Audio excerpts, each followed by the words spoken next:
The Love Talk Show on Liberty Radio.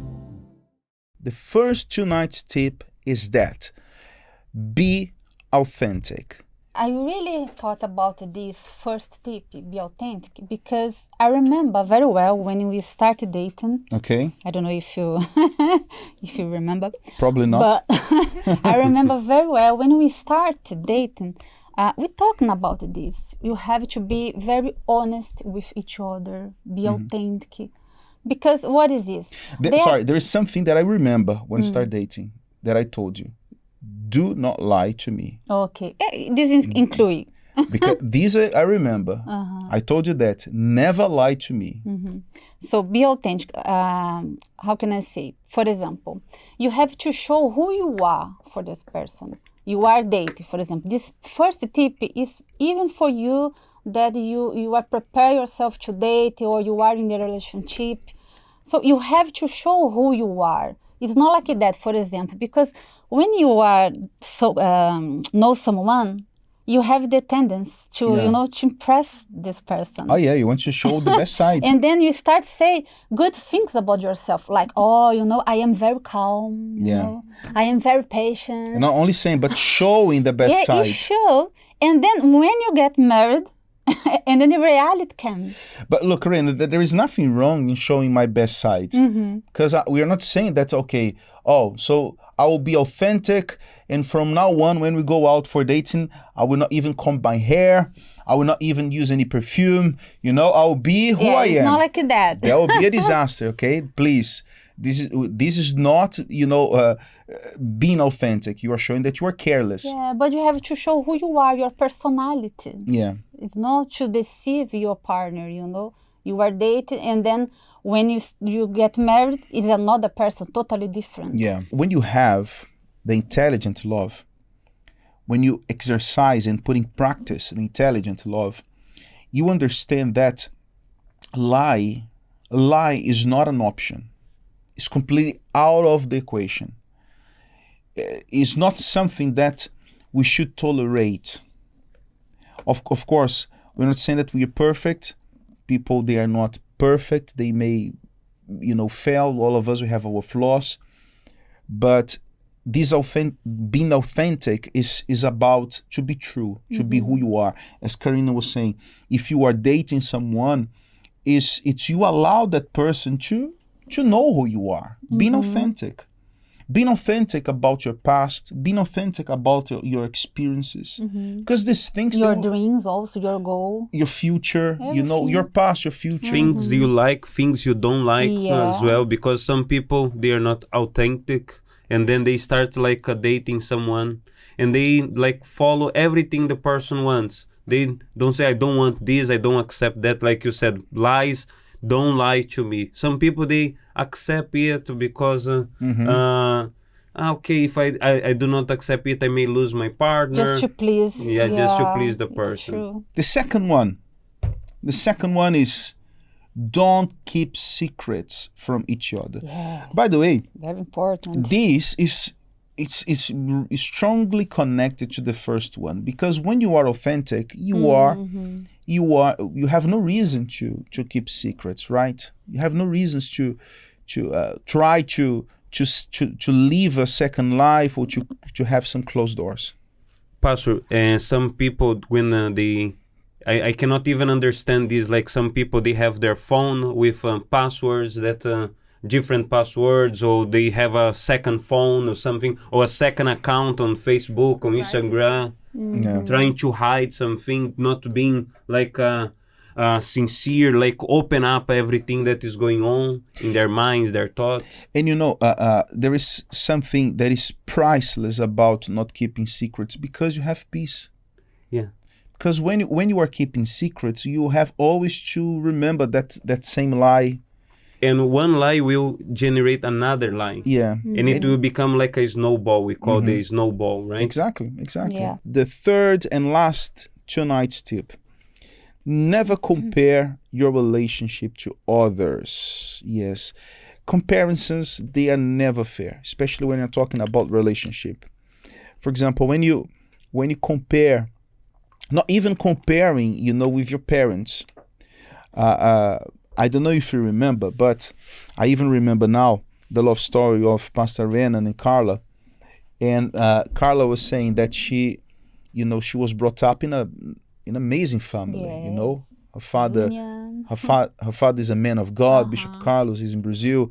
Mrs. Rita, right? Rita. Yes. So imagine a family surrounded by love, care, openness, clearance, and transparency, everything that we are talking about tonight. And when they got married, Carla and Pastor Renan, she found a completely different scenario because Renan was, Pastor Renan was completely closed. He was completely different. Of course, a man of God still, but in a different way. And one of the things that start causing issues in a relationship is that when you start making comparisons. But I'm comparing him to my father. Okay, it's okay if you came from a blessed family, maybe your parents' marriage, it's an example to you. Excellent. That you can keep as a reference, but you should not copy that. If you have a good reference, please forget the idea of copy and paste. It's not that, okay? There is some you have that reference, good reference, but now you have to know how to develop your own recipe.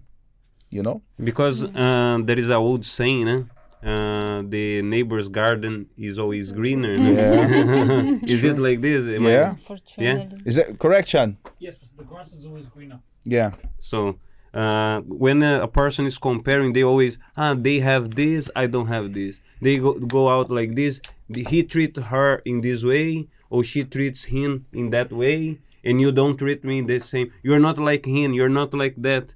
So then frustration, bring a frustration. The person gets like, oh, my relationship is not perfect. The other's relationship is perfect, but mine is not. In the little things. And then sometimes it's just little things like you are have, I don't know, lunch together, and then you see, for example, her husband of your friend take, the plate of the table. Or pull the chair, this. Open the door of the car. And then you think, oh my goodness, my husband never Would do- did. Or sometimes back to the Facebook, Instagram, social media.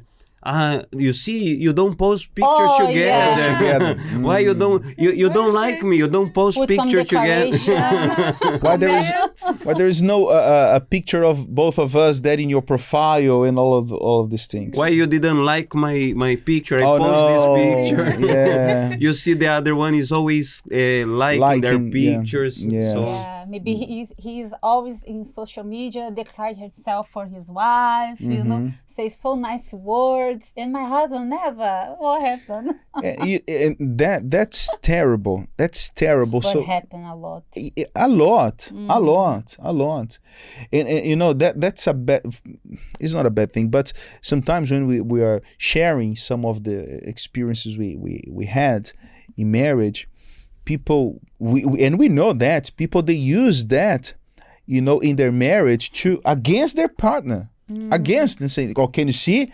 What pastor said about it? You should be like him.